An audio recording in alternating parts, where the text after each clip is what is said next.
اور اسی طرح صحیح مسلم، اس پر ہمارے اہل حدیث حضرات کی طرف سے بطور مدعی کے ایک روایت جو پیش کی جاتی ہے اس پر تبصرہ، اور پھر احناف کی طرف سے چند روایات مسلم شریف سے جن میں گفتگو چل رہی تھی حضرت ابو موسیٰ اشعری کی روایت پر۔ گزشتہ سبق میں وقت ختم ہو گیا تھا اور بحث حضرت ابو موسیٰ اشعری رضی اللہ تعالی عنہ کی روایت پر درمیان میں رہ گئی۔ حضرت تو میں عرض کر رہا تھا کہ یہ اہل حدیث حضرات ایک روایت کو بڑا پیش کرتے ہیں، صلو کما رأیتمونی اصلی۔ یہاں مارکیٹ میں ایک اہل حدیث کا مبلغ وہ بڑی تبلیغ کر رہا تھا، اور ان کی تبلیغ جو ہے وہ یہی خلف الامام، رفع الیدین اور فاصلہ بین الرجلین، ان کا مذہب صرف اتنا ہی ہے۔ تو اس نے خیر اپنی دعوت شروع کی، تو مجھے ساتھیوں نے وہاں پر چائے کی دعوت دی، مجھے بتایا کچھ بھی نہیں۔ انہوں نے کہا جی چائے پی دی ہے، تو میں نے کہا ٹھیک ہے، کیونکہ صرف کھانے پینے کی دعوت دینے والے تو بہت کم خوش قسمت ہوتی ہیں۔ تو میں وہاں گیا، وہ ایک شکل دیکھی، بزرگ، وہ بہت لمبی سی داڑھی اور سر مختصر سا، اور وہاں پر پرجمان ہو کے کرسی پہ بیٹھا تھا۔ میں وہاں پہنچا تو انہوں نے کہا جی یہ مولوی صاحب ہے اور یہ ہمیں کچھ نئے نئے مسئلے بتاتے ہیں، تو ہم نے آپ کو اس لیے بلایا کہ آپ ذرا ان کی بات سنیں یا کیا کہتی ہے۔ میں نے کہا ٹھیک ہے۔ تو مجھے کہتا ہے کہ آپ مولوی ہیں۔ میں نے کہا آپ جیسے آپ سمجھ لیں، جس طرح آپ کا دل چاہے، میں تو ایک طالب علم ہوں۔ اس نے کہا اچھا آپ مجھے بتائیں صلو کما رأیتمونی اصلی کا کیا معنی ہے؟ میں نے کہا کہ آپ اگر خود ترجمہ کر دیں تو بہتر ہے، صلو کما رأیتمونی اصلی۔ اس نے کہا نہیں آپ کریں۔ تو میں نے کہا اگر میں کروں تو آپ مانیں گے؟ کہتے ہاں اگر صحیح ہوا تو مانوں گا۔ میں نے کہا اس حدیث کا معنی یہ ہے کہ اہل حدیث پر نماز فرض نہیں۔ صلو کما رأیتمونی اصلی کا معنی یہ ہے کہ اہل حدیث پر نماز فرض نہیں۔ بڑا بلبلایا، یہ آپ نے کیسے معنی کیا؟ کیسے؟ میں نے کہا ذرا اب تھوڑا سا غصہ ٹھنڈا کرو، معنی میں سمجھاتا ہوں انشاءاللہ۔ حدیث یہی کہتی ہے کہ اہل حدیث پر نماز فرض نہیں۔ کیسے کیسے؟ میں نے کہا اب ایسے سنو، حدیث کا ترجمہ کر، صلو کما رأیتمونی، نماز اس طرح پڑھو جیسے مجھے نماز پڑھتے ہوئے دیکھو. یہی بات کہتا ہے. ہاں میں نے کہا آپ نے نبی کریم علیہ السلام کو نماز پڑھتے ہوئے دیکھا ہے یا اہل حدیث نے آپ کو نماز پڑھتے ہوئے دیکھا؟ کہتے ہیں دیکھا تو کوئی نہیں. تو میں نے کہا پھر آپ پہ فرض ہی نہیں. رأے تو منہ نہیں آیا نا جیسے مجھے نماز پڑھتے دیکھو. تو جب اہل حدیث نے دیکھا نہیں تو ان پہ تو نماز فرض ہی نہیں. یا تم کہو ہم نے دیکھا. تو اب ان کو بعض ذرا دیر پاس سمجھ آتی ہے، کچھ دیر کے بعد، فوراً نہیں آتی. دماغ کی خشکی اتنی ہوتی ہے فوراً نہیں سمجھ سکتے. تھوڑا ادھر سوچا ادھر سوچا. کہتا ہے اچھا رہے تو جو نہ دیکھے آپ نے بھی تو نہیں دیکھا نا، آپ نے بھی تو نہیں دیکھا نا. میں نے کہا ہاں. اس کا جواب میں دیتا ہوں، لیکن آپ اتنا مانیں کہ حدیث میں ہے مجھے نماز اس طرح پڑھو جیسے مجھے نماز پڑھتے دیکھو. تو نے نہیں دیکھا، تم پہ فرض نہیں ہے. رہ گیا میں نے نہیں دیکھا تو میرے پاس اصول موجود ہے، میرے پاس موجود ہے کہ یہ خطاب بالاسالت صحابہ کو ہے اور بالتبع پوری امت کو ہے. کیسے؟ ہاں تو یہی بات ہے نا. میں نے کہ یہ بات تو نہیں کر سکتا. بالاسالت اور بالتبع، ایک حکم بالاسالت اور دوسرا بالتبع، یہ فقہی ابحاث ہیں. تو فقہ کا منکر ہے. جب تک فقہ کا انکار کرے گا بالاسالت بالتبع، یہ تقسیم تیرے مذہب میں گنجائش ہی نہیں. جس مذہب میں فقہ ہے وہ تو یہ کر سکتا ہے کہ ان کو حکم بالاسالت تھا، ہمیں بالتبع ہے. اور اسی طرح کچھ مسائل بالاسالت ہوتی ہیں، کچھ بالتبع ہوتی ہیں. اگر فقہ کو مانتا ہے تو پھر تو نماز تجھ پہ فرض ہے، اور اگر فقہ کا منکر ہے تو جب تک رسول پاک کو نہیں دیکھے گا تیری نماز ہے ہی کوئی نہ، اور تجھ پہ نماز فرض ہی نہیں.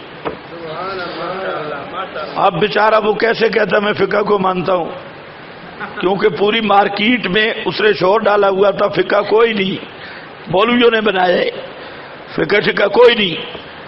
تو میں نے کہا اب دو ہی چیزیں ہیں، اب نہ اقرار کرے نہ انکار. اس نے پھر غور سے دیکھا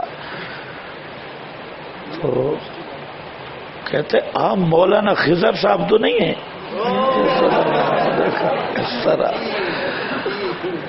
اس طرح دیکھ. پہلے اس نے غور نہیں کیا تھا، وہ کہیں اس نے نیٹ وغیرہ پر دیکھا ہوگا. تو کہیں آپ وہ تو نہیں ہیں.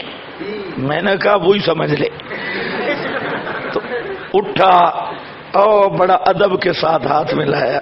نہیں جی نہیں، ہم تو عام لوگ ہیں جی، ہم تو عام لوگ، آپ کے ہم خادم ہیں، ہم تو جی. پھر وہ دوسری طرف چلا گیا.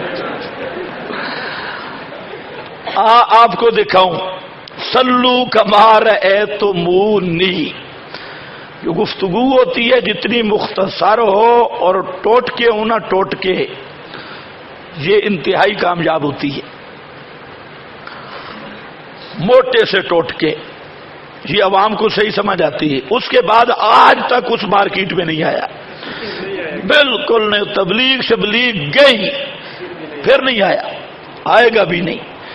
تو ان بیچاروں کا صرف ظاہری چند روایتیں انہوں نے دیکھی ہیں، نہ حدیث کا پتہ نہ قرآن کا پتہ. آگے اپنا استنباط اوپر قال رسول اللہ، بس صرف یہ ان کا مذہب ہے. اب ذرا آؤ آپ کو میں وہ حدیث دکھاؤں جو سلو کما رأیتمونی کا اصل مصداق ہے.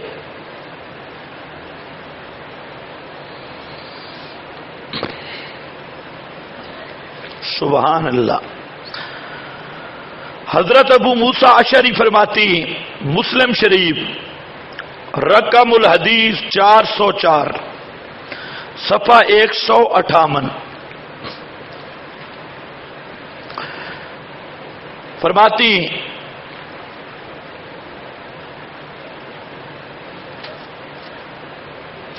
ان رسول اللہ صلی اللہ علیہ وسلم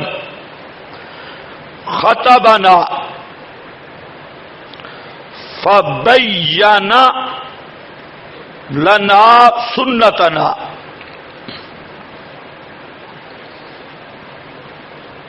ان رسول اللہ صلی اللہ علیہ وسلم خطبنا فبین لنا سنتنا وعلمنا صلاتنا.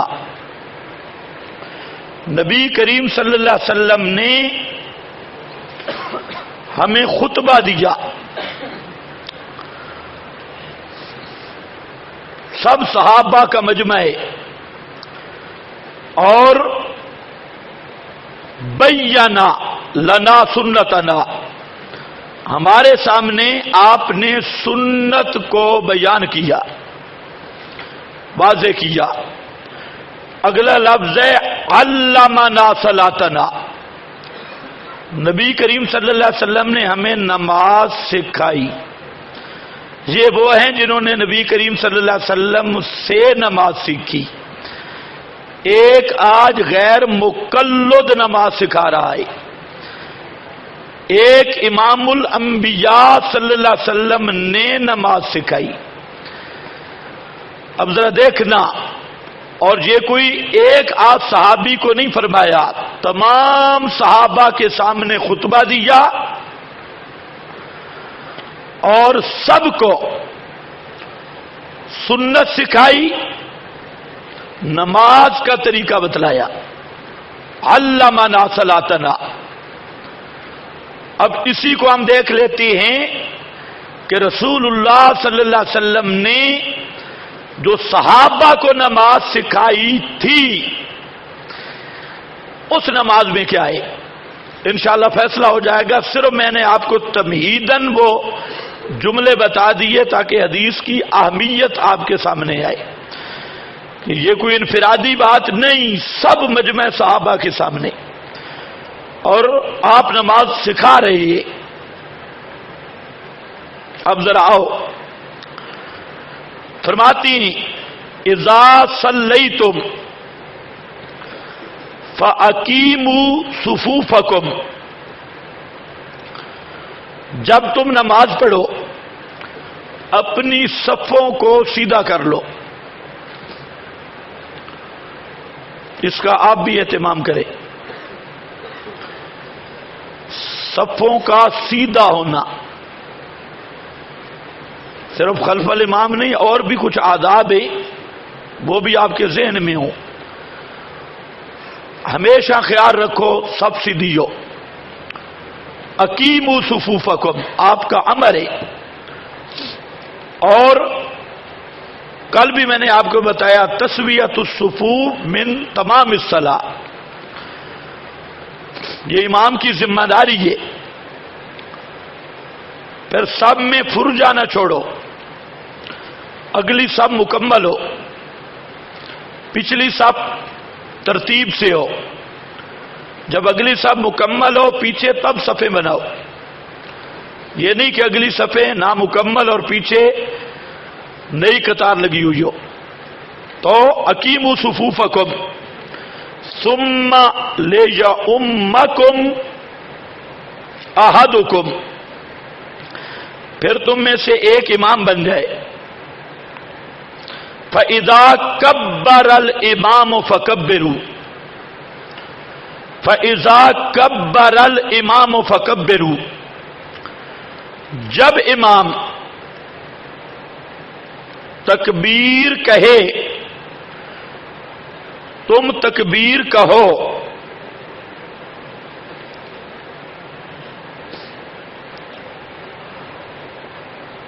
یہاں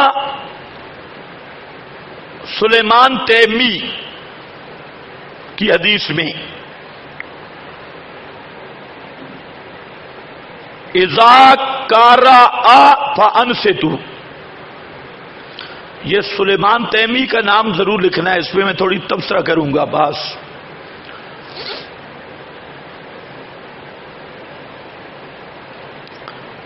وَإِذَا قَرَأَ فَأَنصِتُوا، اذا کبر الامام فکبروا واذا قرأ فانصتوا، امام تکبیر کہے تم تکبیر کہو، اور جب امام قرات کرے تم خاموش ہو جاؤ۔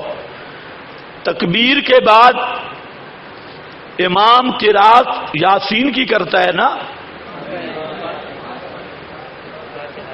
قرآن کہاں سے پڑھتا ہے؟ سمجھ آئیے بات؟ جہاں سے کہنے والا کہہ سکتا ہے تکبیر کے بعد جناب امام ثنا پڑھتا ہے، ہم کہتے ہیں ثنا ہے، وہ قرات نہیں ہے۔ تکبیر کے بعد امام کیا پڑھتا ہے؟ ثنا، بالکل پڑھتا ہے، لیکن جہاں رسول اللہ صلی اللہ علیہ وسلم نے یہ نہیں فرمایا کہ جب امام ثنا پڑھے تو تم خاموش ہو جاؤ، آپ نے کیا فرمایا؟ اذا قرأ، قرأ قراءۃ القرآن، قرأ کس پہ بولا جاتا ہے؟ قراءت قرآن پر۔ اور ظاہر بات ہے کہ تکبیر کے بعد جو سورت پڑھنی ہے اسی کا نام ہے سورہ فاتحہ، اسی کا نام ہے ام القرآن۔ فانصتوا، تم خاموش ہو جاؤ۔ آگے وَإِذَا قَالَ غَيْرِ الْمَغْضُوبِ عَلَيْهِمْ وَلَا الضَّالِّينَ فَقُولُوا آمِينَ، جب امام کہے غیر المغضوب علیہم، یہ سورہ فاتر کے لفظ ہے نا، غیر المغضوب علیہم، سوچ لو،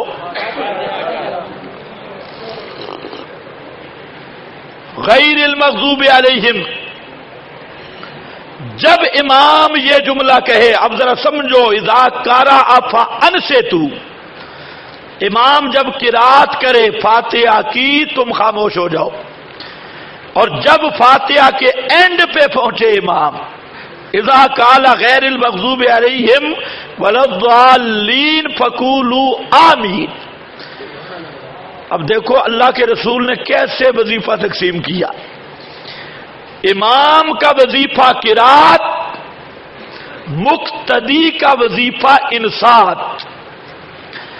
امام سورہ فاتحہ پڑھے گا، مقتدی خاموش رہے گا، پھر امام جب ولضالین کہے گا تو مقتدی کہے گا آمین۔ پوری تقسیم آ گئی۔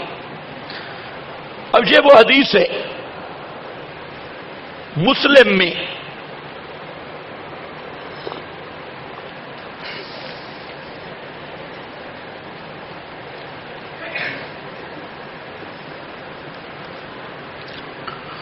اس پر جب امام مسلم نے یہ حدیث بیان کی تو شاگرد نے سوال کیا،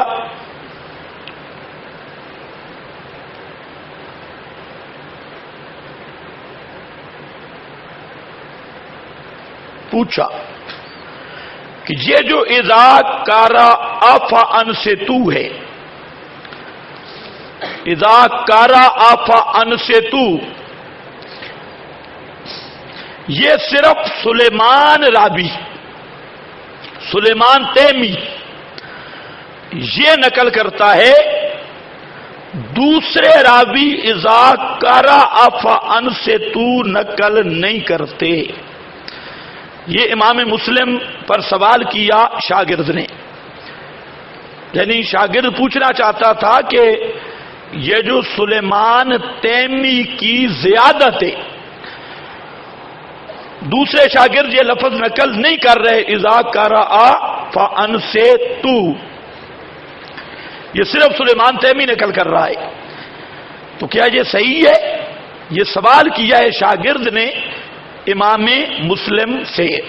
اب ذرا بات سمجھو، بالفرض اذا قرأ فانصتوا نہ بھی ہوتا تو ہمارا استدلال اس جملے کے بغیر بھی تام تھا، کیونکہ اس میں آ رہا ہے اذا قال الامام غیر المغضوب علیہم، تو وہاں پر بھی یہ تقسیم واضح سمجھ آ رہی ہے، لیکن یہ صحیح سند کے ساتھ اذا کرا افعن سے تو موجود ہے تو ہے سلیمان تیمی کی اس روایت میں. تو شاگرد نے پوچھ لیا کہ یہ سلیمان تیمی ہے، یہ نقل کرتا ہے، دوسرے شاگرد نقل نہیں کرتے، اس کی کیا وجہ ہے؟ یہ حدیث صحیح ہے. فقال مسلم، فرمایا امام مسلم نے، تريد احفظ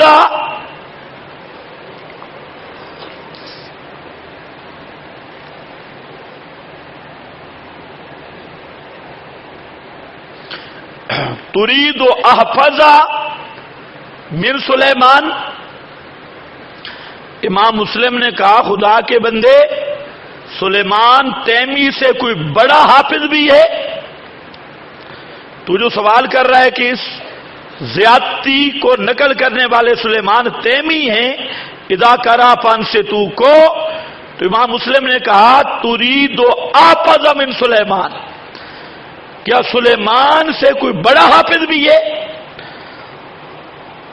تو گویا امام مسلم بتانا چاہتے ہیں کہ سلیمان باقی جو اس کے ساتھی ہیں ان سے احفظ ہے، اس لیے سلیمان تیمی کی یہ زیادت الثقہ ہے اور زیادت الثقات مقبولات.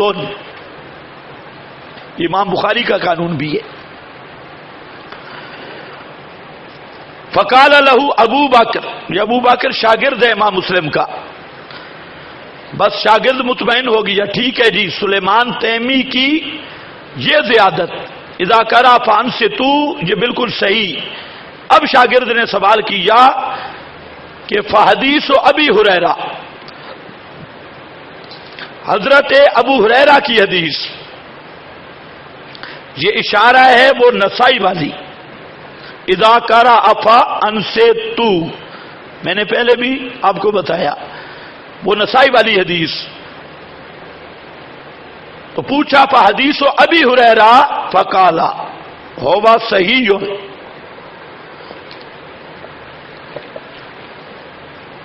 یعنی بَإِذَا كَرَا فَأَنْصِتُوا. امام مسلم نے فرمایا کہ بَإِذَا كَرَا فَأَنْصِتُوا جو حضرت ابو ہریرہ کی حدیث میں ہے وہ بھی صحیح ہے، وہ بھی کیا ہے؟ صحیح ہے. فقال هو عندي صحیح، امام مسلم کہتے ہیں وہ میرے نزدیک وہ بھی صحیح ہے. شاگرد نے پھر سوال کیا، فقال،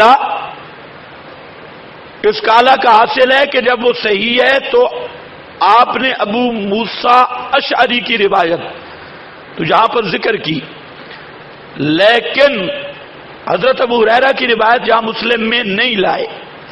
کیوں؟ سوال سمجھے ہو کہ نہیں سمجھے؟ شاگرد نے پوچھا حضرت آپ حضرت ابو موسیٰ اشعری کی روایت جہاں لائے اور کہہ رہے ہیں کہ حضرت ابو ہریرہ والی روایت بھی بالکل صحیح ہے، اس کو جہاں کیوں نہیں ذکر کیا؟ یہ عام سوال ہے. آگے ذرا جواب سننا. امام مسلم فرماتے ہیں لیس کل شیء عندی صحیح وضعتہ ہا ہونا، انما وضعتہ ہا ہونا ما اجمعوا علیہ. یہ ضروری نہیں کہ جو چیز میرے نزدیک صحیح ہو وہ میں مسلم میں لاؤں، یہاں میں نے وہ حدیث ذکر کی ہے کہ اجمعوا علیہ، جس کے صحیح ہونے پر محدثین کا اجماع ہے، جس کے صحیح ہونے پر محدثین کا اجماع. اب یہ پوری بات سننے کے بعد تین اہم چیزیں. ایک چیز تو یہ ہے کہ یہ حدیث وہ ہے کہ آپ نے صحابہ کو نماز کا طریقہ بتلایا. دوسری چیز یہ ہے کہ اس میں دو مقام ہیں ہمارے استدلال کے. ایک اذا کارا افا انصتو اور دوسرا اذا قال غیر المغضوب علیہم ولا الضالین فقولوا آمین. دو مقام سے ہمارا استدلال ہوگا، مستدل دونوں جملے. اور تیسرا، اس حدیث پر، اس کی صحت پر، صحیح ہونے پر تمام محدثین کا اجماع، اجمعوا علیہ. خصوصاً وہ لمبی بات ہے جو 4 بڑے محدث ہیں ان کا اتفاق. اور جہاں امام مسلم ما اجمعوا علیہ صاحب یہاں فرما رہی ہے. اب ہم کہتی ہیں غیر مقلدین حضرات کو کہ اس طرح کی حدیث ذرا لائیں جو ہم پیش کر رہے ہیں کہ پیغمبر کریم نماز کا طریقہ سکھائیں اور آپ مقتدیوں کو فرمائیں کہ مقتدیوں تم نے اگر فاتحہ نہ پڑھی تمہاری نماز نہیں. اور اس حدیث کے بعد محدثین کا تبصرہ یہی ہو کہ اجمعوا ما اجمعوا علیہ کہ اس حدیث کی صحت پر اجماع ہے. لاؤ، لیکن ایسی حدیث مل سکتی نہیں. اب جو حدیث کی صحت پہ اجماع ہے اس پر غیر مقلد نے اعتراض کیا. یہ بھی مزے کی بات. ارشاد الحق عصری اس نے اس پر یہ اعتراض کیا کہ یہ جو اذا کارا افا انصتو کی زیادت ہے اس میں سلیمان تیمی متفرد ہے. باقی اس کے ساتھی اپنے شیخ سے نقل نہیں کرتے. شیخ کے شاگردوں میں صرف سلیمان تیمی وہ ہے جو اذا کارا افا انصتو کو نقل کرتا ہے، باقی شاگرد اس کو نقل نہیں کرتے. یہ اعتراض کیا ہے ارشاد الحق عصری نے اسی توضیح الکلام میں. لیکن اللہ کی عجیب قدرت ہے کہ ارشاد الحق عصری کو پکڑا ہے زبیر علی زئی نے. زبیر علی زئی بھی غیر مقلد، بلکہ غیر مقلد جو برے صغیر کے ہیں وہ اپنا امام سمجھتے ہیں زبیر علی زئی کو. اور یہ ان کی اطلاع کے لیے عرض ہے کہ زبیر علی زئی میرا شاگرد ہے. اس نے نامیر مجھ سے پڑھی ہے. نامیر اور بھی بہت ساری چیزیں اس نے مجھ سے پڑھی. وہ بیچارے کو عبارت شبارت کا کوئی پتہ چلتا نہیں تھا. تو نامیر، تراکیب، اور وہ اہل حدیثوں کا امام ہے. تو اہل حدیثوں کیا امام کا میں استاد ہوں تو کم از کم اہل حدیثوں کو تو مجھے باپ کا درجہ دینا چاہیے، کیونکہ ان کا دادا استاد میں ہوں. کہ زبیر علی زئی کو آپ نہیں سمجھتے، وہ سمجھتی کہ جتنے اہل حدیث ہیں موجودہ سب اس کو اپنا امام سمجھتی. زبیر علی زئی صاحب کو حضروں والا پوچھ لے آپ کسی اہل حدیث مولوی سے، اور وہ اللہ کے فضل سے تھا پہلے کا اہل حدیث. یہ نہیں ہے کہ جو ہمارے پاس پڑھ کے مذہب بدلے تو اصل میں تو اس کا نسب مشکوک ہوتا ہے. تو وہ جو زبیر علی زئی تھا وہ اس کا باپ مجدد ہے، مودودی، مذہب مودودی ہے. اور زبیر علی زئی صاحب وہ جو تھے وہ محقق تھے، اہل حدیث. اور محقق صاحب کو بالکل نحو کا کوئی پتہ نہیں تھا. تو میں وہاں جاتا، ہماری دوستی تھی، تو ہم جاتے ان کے مکتبے میں، گپ شپ ہوتی بڑی زبردست. تو وہ جب عبارات پڑھتا تو میں اس سے ترکیبیں پوچھتا، ذرا ترکیب سنا. تو بہت پریشان ہو جاتا، ترکیبیں بیچارے کو کیا آتی. تو مجھے کہتے ہیں کہ یار آپ ایک کام کریں، آپ مجھے نامیر پڑھائیں. اور میری خواہش ہے، کہتے میں ویسے عربی میں تو اچھا تکلم کرتا ہوں لیکن یہ جو آپ ضابطے شابطے کرتے ہیں بیان یہ مجھے نہیں آتے، تو یہ آپ پڑھائیں. میں نے کہا بالکل ٹھیک ہے. تو اس کو عصر کے بعد میں وہاں نامیر پڑھانے جاتا، اور نامیر بھی ماشاءاللہ اس نے کاپی تیار کی تھی، وہ بھی اگر کاپی مل جائے تو آپ حیران ہوں گے کہ وہاں پر اس کو چند ضوابط میں نے لکھا۔ ایک دن میں نے اسے کہا کہ میں آج آپ کے لیے ایک زبردست تحفہ لایا ہوں۔ کہتے ہیں کیسے؟ ویسے میری بہت قدر کرتا تھا، تو کہتا ہے کیسے؟ میں نے کہا شرح جامی میں لکھا ہے کہ نحو یا یہ چیزیں جو ہیں یہ پڑھنا اس آدمی پہ ضروری ہے جس کی لسان عربی نہیں، اور جو عربی لسان پہ ماہر ہے، اہل لسان ہے، اس کو ان ضوابط کی کوئی ضرورت نہیں۔ اگر کہاں لکھا ہے؟ میں نے کہا لکھا ہے، شرح جامی نکالی، مکتبہ بڑا تھا، اس کو میں نے وہ دکھایا، بھائی یہ ضوابط کس کے لیے ہیں؟ جو غیر عربی ہے، جو عربی پر مہارت رکھتا ہے تو اس کے لیے نہ پڑھنا کوئی ضروری نہیں۔ اتنا خوش ہوا، اتنا خوش، دکان ساتھ تھی، وہاں سے لڈو منگوائے، کہتا ہے کہ آج تو نے میرا کام کر دیا ہے، یہ جو دیوبندی ہے نا، یہ فلانے ہیں نا، یہ ہمیں پھنساتے اسی بات پر ہے، آج آ گئی شرح جامی، اتنا خوش۔ خیر لڈو شڈو ہم نے کھا لیے، چائے بھی پی لی، تو میں نے کہا کہ ایک بات ذرا سمجھ صحیح، اس میں یہ ہے کہ جو اہل لسان ہے، آپ تو اہل لسان نہیں ہیں۔ کہتے ہیں نہیں نہیں میں عربی آتی ہے، میں کہ ذرا بسم اللہ کی ترکیب کر، عربی آتی، بسم اللہ کی ترکیب کر، کتنی ترکیبیں ہیں؟ بالکل پریشان ہو گیا۔ میں نے کہا اب اگر آپ نے ویسے خوشی رضا سے لڈو کھلائے تھے تو ٹھیک ہے، لیکن ابھی آپ کو ارمان لگے تو پیسے میں دوں گا۔ تو کہتے نہیں وہ تو ہو گیا، لیکن پریشان بہت ہوا تھا۔ تو یہ ان کا چوٹی کا امام ہے سب سے بڑا، اس نے عصری کو لیا، زبردست جواب دیا، ویسے صحیح۔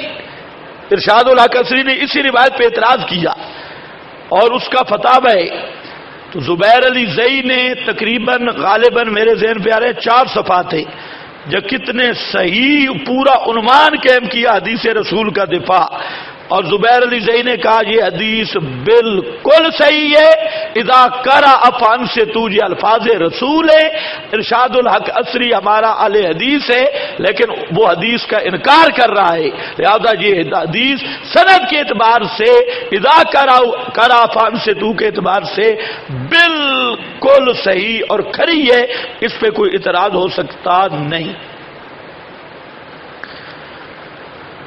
آپ کیا سمجھے اعتراض کس پہ ہو رہا تھا؟ اذا قرأ فانصتوا۔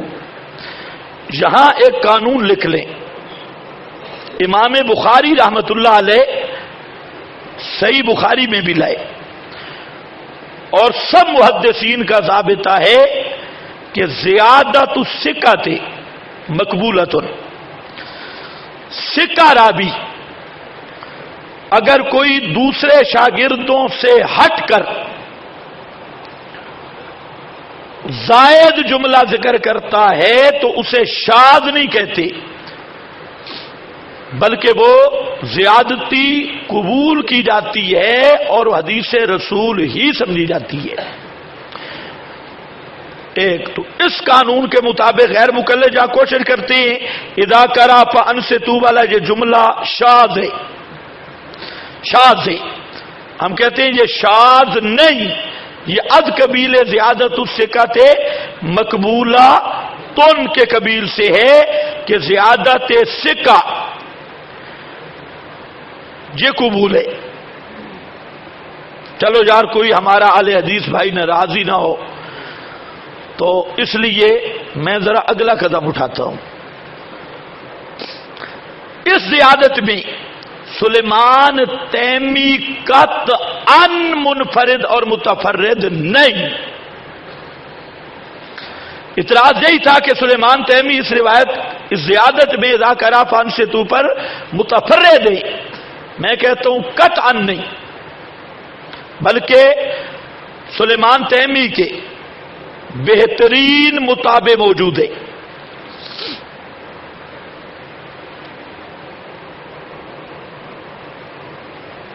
منفرد نہیں ہے.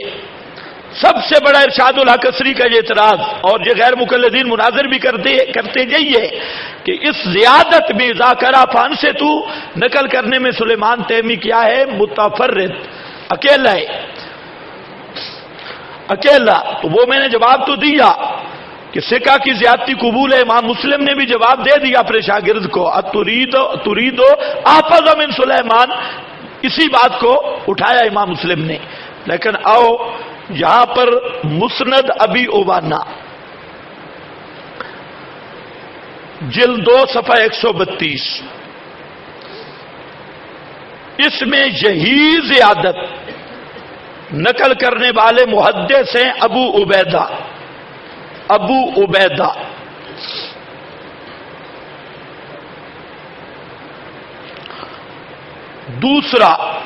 دوسرا تابعی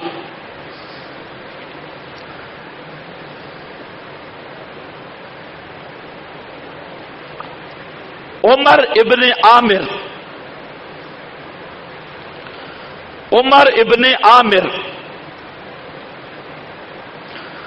اور تیسرا محدث سعید ابن ابی عروبہ.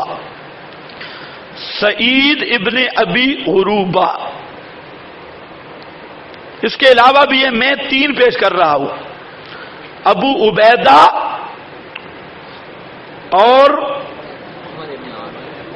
عمر ابن عامر اور سعید ابن ابی عروبہ.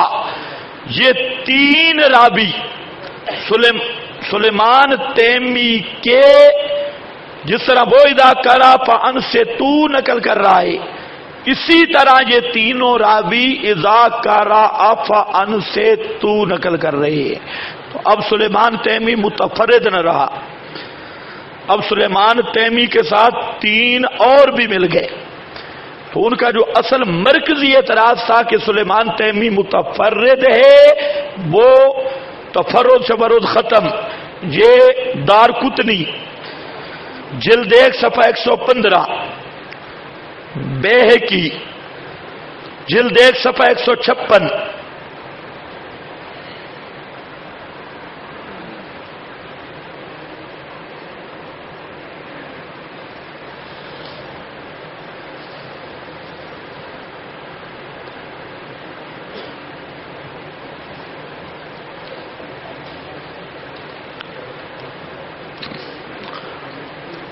تو یہ حضرت ابو موسیٰ اشعری کی روایت.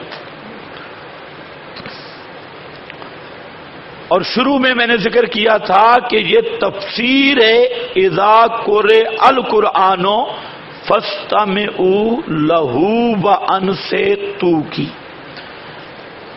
تفسیر القرآن بالحدیث. بس جہاں تک ہمارا مناظرہ تھا 3 ماخذ میں نے بتائے تھے، قرآن بخاری مسلم. قرآن بخاری مسلم پر دونوں رخ آپ نے دیکھے، وہ مدعی بن جائیں یا ہم مدعی بن جائیں، بس فیصلہ اسی پہ. آگے مسئلہ تھوڑا لمبا ہے. یہی طریق ہے سنن نسائی، ان کو مدعی بناؤ، ہمیں مدعی بناؤ. سنن ابی داؤد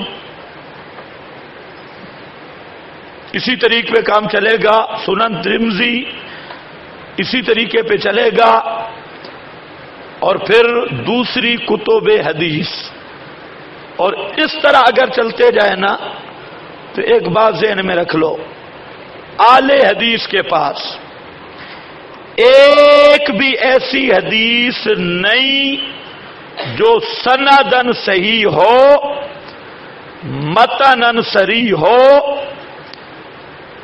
سندن صحیح ہو مرفوع ہو، سند صحیح ہو مرفوع ہو، اور متنن صریح ہو جس میں مقتدی کی صراحت ہو کہ مقتدی اگر امام کے پیچھے فاتحہ نہ پڑھے مقتدی کی نماز نہیں. آج تک جتنی کتب حدیث آئی اہل حدیث کے پاس ایسی ایک حدیث بھی موجود نہیں. وہ جو پیش کرتے ہیں یا صحیح نہیں یا صریح نہیں. تمام روایات یا صحیح نہیں یا صریح نہیں. جس طرح لا صلاۃ لمن لم یقرأ بفاتحۃ الکتاب وہ صحیح ہے لیکن مقتدی کو صراحت وہاں موجود صحیح ہے لیکن صریح نہیں. اور جو صریح ہے تو وہ صحیح نہیں. مثلا اب یہ بھاگیں گے ابو داؤد میں وہاں خلف الامام کا لفظ یا کتاب القراءت بہقی میں خلف الامام اور مقتدی کی بات آئے گی، لیکن وہاں راوی آپ کو ملے گا محمد بن اسحاق. راوی کون مل جائے گا؟ محمد بن. اور محمد بن اسحاق وہ ہے کہ جس کو محدثین نے کذاب کہا، دجال کہا. اور معتدل فیصلہ محمد بن اسحاق کے متعلق ذہبی وغیرہ کا وہ یہ ہے کہ جو اتفاقی فیصلہ ہے کہ محمد بن اسحاق ایک تو مدلس ہے، دوسرا محمد بن اسحاق امام المغازی ہے. تاریخ کے سلسلہ میں اگر کوئی بات کرے تو اس کی لے لو، لیکن احکام حلال حرام کے متعلق ابن اسحاق کی کوئی روایت حجت نہیں ہے. امام مالک رحمت اللہ علیہ فرماتی ہیں جو مدینہ کے امام ہیں، اور ابن اسحاق کو امام مالک سے زیادہ کوئی نہیں جانتا، دونوں ہم اثر ہیں. تو امام مالک فرماتی ہیں کہ میں کعبۃ اللہ کا غلاف پکڑ کے کہتا ہوں اشہد انہ دجال من الدجاجلہ، کہ محمد بن اسحاق دجالوں میں سے ایک دجال تھا. یہ کس کی شہادت ہے؟ امام مالک، امام مدینہ کی. اور امام مالک کی شخصیت سب لوگ جانتی ہے. یہاں پر یار لوگ کہتی ہیں امام مالک کی ان کے ساتھ معاصرانہ شک پر وہ مخالفت تھی، معاصرت تھی. معاصرہ جیسے مولویوں کو ایک دوسرے سے حسد ہوتا ہے، تو میں کہتا ہوں اگر امام مالک جیسا آدمی حسد کی بنیاد پر محمد بن اسحاق پر جرح کر رہا ہے تو پھر کسی اور محدث پہ اعتماد ہی نہیں رہے گا. پھر تو کسی جرح تعدیل کی ساری کتابیں اس کو کسی قبرستان میں دفن کر دو. پھر تو زبردست سے ایک محدث دوسرے کا حال بیان کرے تو تم کہہ دینا کہ اس محدث کو اس کے ساتھ حسد تھا، فلا تھا. تو یہ کون سا اعتراض ہے؟ امام مالک ہم اثر ہے محمد بن اسحاق کا. اور امام مالک فرماتی ہیں کہ اشہادو کوئی معمولی جملہ نہیں، کعبہ کھڑے ہو کر غلاف پکڑ کر فرماتی ہیں اشہادو، لفظ اشہادو شہادت سے انہو دجال من الدجاجلہ، یہ دجالوں میں سے، بولو شابش، دجالوں میں سے دجال ہے. تو میں عرض کر رہا تھا کہ اہل حدیث کے پاس دو شرطیں، صحیح ہو صریح ہو، دنیا کی کسی حدیث کی کتاب سے لاؤ، لیکن این خیال استو محال استو جرور، جو صحیح ہے وہ صریح نہیں، جو صریح ہے وہ صحیح نہیں. سب سے زیادہ جس حدیث پہ زور ہے اس کا راوی میں نے بتایا محمد بن اسحاق. تو اس پر ارشاد الحق عصری نے بڑا زور لگایا محمد بن اسحاق کی توثیق، فلانا جی فلانا جی فلانا. میں نے آپ کو بتا دیا کہ جتنا زور لگائے جب امام مالک کی شہادت اور بڑے بڑے ائمہ اجلہ انشاءاللہ بعض کیا پتہ مسئلہ سماع یاد جب آئے گا تو محمد بن اسحاق کی میں پوری پوزیشن آپ کے سامنے رکھوں گا کہ یہ ہے کیا. تو یہ محمد بن اسحاق وہ ہے، کبھی شیعہ اس کو استعمال کر رہی ہے. جتنے شیعہ آپ پہ اعتراض کرتے ہیں یہ محمد بن اسحاق کی روایت ہے. کبھی جناب یہ للڑوں کے پاس بیٹھے ہیں، محمد بن اسحاق رسول پاک حضرت عیسیٰ میری قبر پہ آئیں گے، سلام پیش کریں گے اور کہیں گے یقول یا محمد لا اجیبنہ، تو اس میں بھی یہی محمد بن اسحاق ہے، یہی محمد بن اسحاق. اسی روایت کو مولا سرفراز صاحب لکھتا گیا لیکن سند حذف، سند نہیں لکھی. تسکین الصدور 7ویں نمبر پہ دیکھو، سند پوری کی پوری ڈکار بھی نہیں لیا، ہضم کر گئے. اور ہاضمہ بھی کوئی مرغا ہضم کرتے، کوئی بکرا کرتے، پورا محمد بن اسحاق کھا گئے.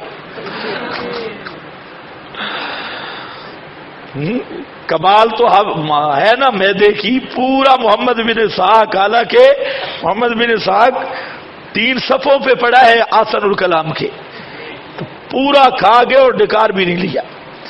ہاں بھائی چلو یہاں تک مختصر طور پہ، اب آگے نہیں چلیں گے. نسائی سب کا میں نے آپ کو خلاصہ بتا دیا، اور آپ کے مدعی ہونے کی حیثیت سے قرآن کی دلیل بخاری مسلم کے دلائل ہمیں کافی ہے، ہمیں ادھر ادھر جانے کی ضرورت نہیں. اور ان کی میں نے بتا دی. 2 باتیں ذہن میں رکھ لو، جو صحیح ہے وہ صریح نہیں، جو صریح ہے وہ صحیح نہیں.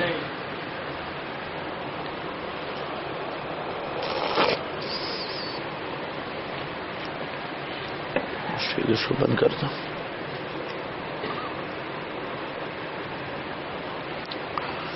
اب اس بات کو جہاں ختم کرتا ہوں. اب 2 ہمیں مناظر چاہیے. 2 بزرگ تیار ہوں، مناظرے 2 ہوں گے. ایک مناظرہ ہوگا کہ احناف سائل ہوں گے اور اہل حدیث مدعی ہوں گے. دوسرا مناظرہ ہوگا اہل حدیث سائل ہوں گے، احناف مدعی ہوں گے. شرط مناظرے کی ہوگی قرآن بخاری مسلم، باہر جانے کی اجازت نہیں. اس پر اب 2 مناظرے. تو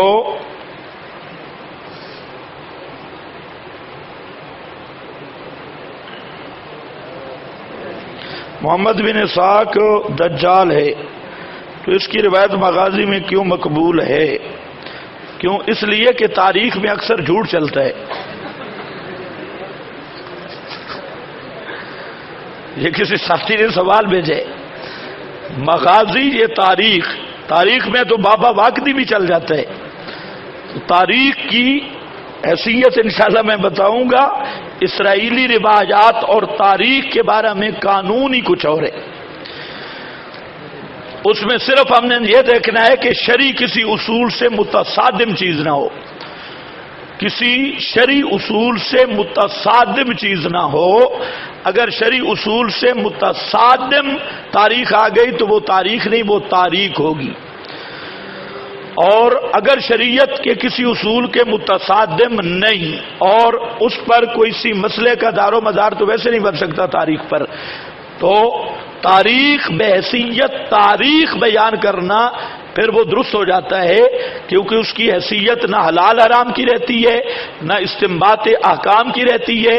البتہ اس کے لیے شرط ہے کہ وہ کسی نص کے خلاف نہ ہو. تو اس لیے جو حدیث کی کتابوں کا درجہ ہے اس میں صحت کا لحاظ ہوتا ہے، اور تاریخ کی کتابیں زیادہ وہاں معتبر ہیں. جتنے جھوٹے راوی ہوں گے اتنی تاریخ زیادہ مقبول ہوگی، کیونکہ انہوں نے داستان بنانی ہے زبردست. یعنی اس طرح سمجھ لو کہ مؤرخ اور خطیب کا منصب ایک ہے. جتنا خطیب کذاب ہوگا اتنی عوام بہترین خوش ہوگی، کیونکہ اس نے آنکھیں بند کر کے جھوٹ بولنا ہے. اور جتنا عالم تقریر کرے گا عوام بور ہوتی جائے گی اس کی تقریر سے. چلو یہ ہو گیا. اور بھی کوئی پوچھنا ہے پوچھ لو. اب 2 ساتھی ماشاءاللہ کھڑے ہوں. ایک اہل حدیث ابھی نہیں مناظرہ ہوگا، مناظرہ انشاءاللہ کل ہوگا. صرف پتہ چلے ایک یہ مناظرہ ہوتا ہے ٹریننگ، اس میں کچھ جیت شکست ہار نہیں ہوتی. یہ صرف ہوتا ہے کہ ذرا آدمی بولنے کا طریقہ سیکھ لے، مجمع میں کیسے گفتگو کرنی ہے. ماشاءاللہ. ہاں یہ غیر مقلد ہے کیا؟ ہاں حنفی. ماشاءاللہ آپ غیر مقلد ہیں. اور ٹھیک ہے غیر مقلد بنو خدا کے بندے، زیادہ سر پہ تیل لگا لینا اور کیا ہے.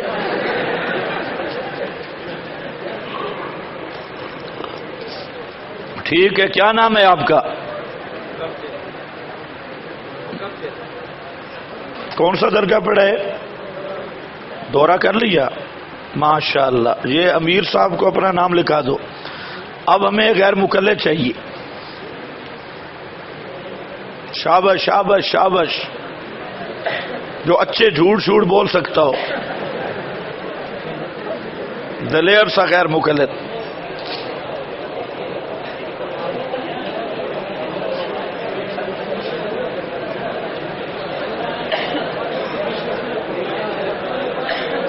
ماشاء اللہ ماشاء اللہ. ہاں، کون سا درجہ پڑھا ہے؟ بات ٹھیک، اس نے بھی دورہ حدیث کی ہے. ہاں، نظیرین ہونا چاہیے نا، یہ نہ آپ اولا پڑھتے ہوں وہ دورہ حدیث والا. مناظرہ سیریس کرنا ہے، سنجیدہ ہو کر. صحیح تیاری کرو اور سنجیدگی کے ساتھ شرائط کا خیال رکھ کے دونوں مناظر اپنا ایک ایک صدر منتخب کریں اور دو دو معاون. یہ تین حضرات، ایک صدر، دو دو معاون. اور یہ انشاءاللہ کل ہوگا مناظرہ. سعید ابن عروبہ پر اعتراض کرتے ہیں نا تو ہم جواب بھی دیتے ہیں. ہم وہ بطور تابع کے پیش کر رہے ہیں بزرگوں. سلیمان تیمی سے اور زیادہ سکہ اور حافظ کو نہیں. تو عروبہ پہ اعتراض کریں گے تو پھر وہ جو کل روایت آپ نے سنی تھی اس کی بھی ہم دھریا، وہاں پر بھی علا عبد الرحمن وہ راوی کھڑا ہے مسلم میں، اس پر تو اتنے اعتراض ہیں کہ وہ